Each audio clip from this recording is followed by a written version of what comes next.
Okay, hi everyone, this is Rashmi. आप लोग का यह रश्मि सिन्हा चैनल में बहुत बहुत स्वागत है। हम लोग डिस्कस कर रहे हैं इस सेशन में डिजिटल इलेक्ट्रॉनिक्स का कॉम्बिनेशनल सर्किट, और उसमें इनकोडर के ऊपर बात हो रही है। लास्ट सेशन में मैंने ऑक्टल टू बाइनरी इनकोडर आपको बता दिया है, जिसका लिंक आई बटन में भी है, प्लेलिस्ट में भी है। इस सेशन में बात करेंगे डेसिमल टू बीसीडी इनकोडर। ठीक है, तो आप हमारे साथ बने रहें, बहुत अच्छे समझ में आएगा। तो सबसे पहले हमेशा की तरह हम लोग समझेंगे कि डेसिमल टू बीसीडी इनकोडर होता क्या है, इसका पर्पस क्या है। उसके बाद हम लोग इसका ऑब्जेक्टिव समझने के बाद ट्रूथ टेबल खींचेंगे, फिर एक्सप्रेशन लिखेंगे और तब सर्किट डिजाइन करेंगे। ठीक है, तो हर बात को हम लोग को बहुत अच्छे समझ में आएगा, बने रहिए मेरे साथ। तो देखिए, decimal to BCD encoder, encoder का काम ही क्या होता है कि आपको एक इनपुट देंगे और उसके करस्पॉन्डिंग वो आपको इनकोड करके आउटपुट देगा। फॉर एग्जाम्पल, बात अगर डेसिमल की करें तो डेसिमल का मतलब क्या होता है, any number which is represented by 0 to 9। Decimal का यही मतलब होता है ना कि कोई भी नंबर जो 0 to 9 से रिप्रेजेंट किया जाए, है ना। तो 0 to 9 हम लोग यहाँ पर ले लेते हैं। ठीक है, तो इनमें से कोई एक इनपुट आप करेंगे एट ए टाइम, सबका सब एक साथ नहीं करना है। कोई एक इनपुट 0 to 9 में आप देंगे, और ये जो इनकोडर है ये क्या करेगा, बीसीडी इनकोड कर देगा, यानी बाइनरी कोडेड डेसिमल में कन्वर्ट कर देगा। मतलब फॉर एग्जांपल, अगर आपने 5 दिया तो 5 के करस्पॉन्डिंग ये क्या करेगा आपका, कि 5 के करस्पॉन्डिंग आपका आउटपुट क्या देना है, इसको बताइए आप लोग। तो 5 के करस्पॉन्डिंग जो बाइनरी कोडेड डेसिमल होता है वो क्या हो जाएगा, 101। तो आपको आउटपुट लाइन में क्या आउटपुट मिलेगा, 101, और इनपुट आप क्या दिए, 5। इसी तरीके से आप 2 भी इनपुट दे सकते हैं, तो ये क्या मिलेगा, 10 मिलेगा। ठीक है ना। तो इस प्रकार से आपका ये इनपुट हुआ और ये आउटपुट हुआ। आप समझ गए कि 0 to 9 में कोई भी एक नंबर हम इनपुट देंगे और आउटपुट हमको इसके करस्पॉन्डिंग बाइनरी कोडेड डेसिमल मिलेगा। ठीक है, फाइनली क्लियर। अब देखिए, चूंकि 0 to 9 है आपका, यानी कि टोटल नंबर ऑफ इनपुट आप कितना दे रहे हैं, 10 दे रहे हैं। तो 10 तो आप नहीं रिप्रेजेंट कर सकते हैं इसको किसी भी 2 के पावर के फॉर्म में। तो आप 2 to the power 3 करते हैं तो 8 हो जाता है, 2 to the power 4 करते हैं तो 16 हो जाता है। तो 2 to the power 3 तो अपन ले सकते नहीं, 8 तो इनपुट है नहीं। तो इस टोटल इनपुट को रिप्रेजेंट करने के लिए अगर इनपुट को हम लोग को दिखाना है तो 2 to the power 4 से दिखाएंगे, है कि नहीं। यानी कि 2 to the power 4 इनपुट अगर I0 से I9 जा रहा है तो आउटपुट आपको कितना मिलेगा, 4 मिलेगा, है ना। तो इस इनपुट के लिए आपको आउटपुट 4 पाने के लिए ये रिलेशन आपको समझ में आना चाहिए। इसमें कोई कंट्रोल सिलेक्शन लाइन की ज़रूरत नहीं है इनकोडर में, ये मैंने बार बार बताया, अभी भी मैं बता रही हूँ। तो ये होता है। तो जब आप ऑब्जेक्टिव समझ जाते हैं सर्किट का, तो हमेशा कॉम्बिनेशनल सर्किट में आपको क्या डिजाइन करना होता है, ट्रूथ टेबल। ट्रूथ टेबल में हम लोग ऑल कॉम्बिनेशन ऑफ इनपुट देते हैं कि भाई कितना कॉम्बिनेशन मेरा इनपुट का हो सकता है, और हमको लिखना रहता है कि हर कॉम्बिनेशन के करस्पॉन्डिंग क्या एक्सपेक्ट करते हैं हम लोग आउटपुट। तो उसके अनुसार हम लोग खुद से ट्रूथ टेबल लिखते हैं। कभी भी डिजिटल इलेक्ट्रॉनिक्स में आपको कुछ रटना नहीं है, हर बात को समझना है। तो यहाँ पर देखिए, चूंकि टोटल नंबर ऑफ इनपुट कितने हैं, 10, तो उसको मैंने I0 से I9 तक रिप्रेजेंट कर दिया।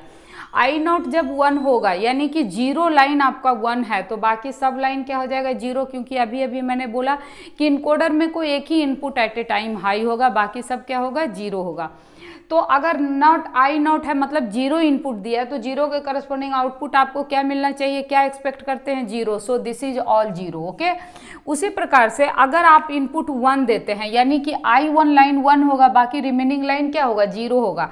सो यहाँ पर जो आउटपुट होगा वो क्या आना चाहिए, 1 के करस्पॉन्डिंग बाइनरी 1 ही होगा। सो दिस इज 1, और रिमेनिंग जो आउटपुट लाइन है वो 0 हो जाएगा, 0 0 0 1 हो जाएगा, है कि नहीं। उसी प्रकार अगर I2 1 करते हैं आप, बाकी रिमेनिंग लाइन क्या होगा, 0, और I2 यानी 2 के करस्पॉन्डिंग बाइनरी कोडेड क्या हो जाएगा, 1 0, है ना। तो यहाँ 1 0 हमने लिखा और ये 0 0, तो इसको रटना नहीं है, आपको पता है 3 के करस्पॉन्डिंग 1 1 होता है, तो लेफ्ट साइड में जितने वैल्यू है वो फिल हो जाएंगे 0।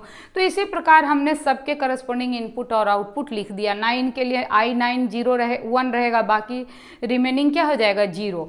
और 9 को आप बाइनरी कोडेड कैसे रिप्रेजेंट करते हैं, 1 0 0 1 से, ये याद रखना होगा। 8 को कैसे करते हैं, 1 0 0 0 से। तो इसको एक बार याद रख लेने से क्या होता है कि बहुत फास्ट आप डिजिटल में काम कर सकते हैं। बाकी कन्वर्सन अगर आपको नहीं पता है तो उसके लिए अलग से मैं वीडियो बनाऊंगी। तो ये आपका आउटपुट पता पड़ गया कि हर इनपुट के करस्पॉन्डिंग क्या आउटपुट होता है। इस तरह से आप ट्रूथ टेबल लिखेंगे, ठीक है। जब आप ट्रूथ टेबल लिख लेंगे तो अब आपको बुलियन एक्सप्रेशन लिखना है हर आउटपुट के लिए। सपोज y3 एक आउटपुट है, ये कहाँ कहाँ 1 है, तो ये 1 है जब आपका I8 और I9 लाइन हाई है, यानी I8 अगर 1 है तो भी ये Y3 1 होगा, और I9 1 है तो भी Y3 1 होगा, दोनों 1 है तो भी I3 1 होगा। तो ऐसे केस को हम लोग किससे रिप्रेजेंट करते हैं, तो यकीनन कहिएगा मैम और गेट को, और गेट को हम लोग प्लस से रिप्रेजेंट करते हैं। तो Y3 क्या लिखेंगे, I8 plus I9, clear. Similarly Y2 की बात अगर करें तो Y2 1 कब है, जब मेरा I4 है, फिर I5 1 है, जब I6 1 है और I7 1 है। तो ये I4 I5 I6 I7 लिख दिया हमने, है ना। तो ये I4 अगर 1 है तो भी Y2 1 होगा, I5 1 है तो भी Y2 1 होगा, I6 1 है तो भी, सारा 1 है तो भी, कोई 2 1 है तो भी 1 होगा, इसीलिए हम लोग Y2 को प्लस में रिप्रेजेंट करते हैं। सिमिलरली Y1 1 कब है, तो देखिए ये 1 है जब आपका I2 1 है, ये 1 कब है, जब I3 1 है, इसलिए I2 I3 1 लिख दिया। फिर ये 1 कब है, देखिए जब ये I6 1 है, और ये 1 कब है, जब I7 1 है, ठीक ना। तो यहाँ I2 I3 I6 I7 रटना कुछ नहीं है, आपको इस तरह से मैप कर करके लिखते जाना है, ठीक है। अब Y0 1 कब है, तो यहाँ देखिए ये 1 है जब ये I1 1 है, Y0 1 कब है, जब ये I3 1 है, Y0 1 कब है, जब ये आपका I5 1 है, इसी तरीके से I7 I9 पर ये 1 आ रहा है, ठीक ना। तो इसको एक बार आप ट्रूथ टेबल सही से खींच लेते हैं तो ये फंक्शन लिखना बेहद आसान हो जाता है। जब ये फंक्शन लिख दिए तो सर्किट डिजाइन आपके लिए बहुत ईजी है। I1 से I9 तक इनपुट लाइन हमने शो कर दिया, उसके बाद Y2 के लिए कौन कौन इनपुट लाइन आप मिलाएंगे और गेट में, तो I8 और I9 को मिलाएंगे तो ये Y3 निकल के आ जाएगा, है ना। डोर क्लोज करो, Y3 निकल के आ जाएगा। उसी प्रकार Y2 की बात करेंगे तो I4 I5 हो गया, और I6 I7 दोबारा से रिपीट हो रहा है नहीं इसमें, तो I6 और I7 को मिला दिए तो ये Y2 आ गया। Y1 उसी प्रकार I2 I3 से हो गया, है ना, I2 और I3 से हो गया, और इसमें रिपीट क्या हो रहा है, I6 I7, तो उसको रेड से मैंने दिखा दिया तो ये Y1 हो गया। Y0 कैसे हो गया, I1 I3 है ना, और I5 I7 I9, I5 I7 I9 ये सब रिपीट हो रहा है, तो ये सबको हम लोग रेड से 4 दिखा दिया और ब्लैक से 1, ये रिपीट नहीं हुआ तो ये Y0 हो गया, ये और गेट से आप रिप्रेजेंट कर दिए। तो देख रहे हैं आप कि कभी भी बुलियन एक्सप्रेशन को, कभी भी डिजिटल इलेक्ट्रॉनिक्स को बिना समझे आप एग्जाम में बिल्कुल नहीं लिख पाएंगे।